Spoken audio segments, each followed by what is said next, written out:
我哋今日分享一套雅居樂好實用嘅4份1別墅。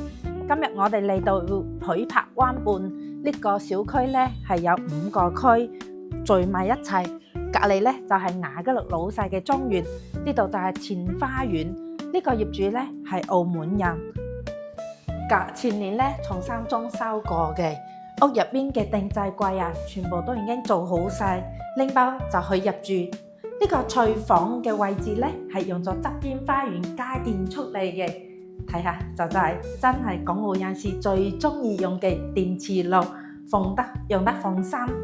隔離仲有個洗手間嘅，呢度呢就平時去擺個窗台，擺喺呢度食飯嘅位置。呢度就係客廳，東南嘅朝向啊，到咗下晝嘅採光都係非常好嘅。我哋而家上到2樓。呢個裝修風格係淺色嘅，非常舒服。呢個位置呢又非常好，喺三鄉嘅中心位置。你比如去澳門啊、返香港啊，其實都好方便嘅。呢2個房呢，全屋全部做咗紗窗，所以唔怕話有蚊呢個情況。我哋而家上3樓睇下，3樓主人房呢係做咗個套間。基本上就真係拎包入住，家私電器都係新嘅。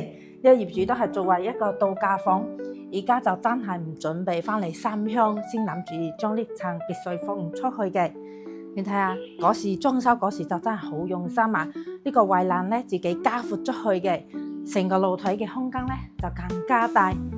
想了解更多嘅朋友，歡迎 call 三鄉別墅 Cammy 提啦，我去專車接送。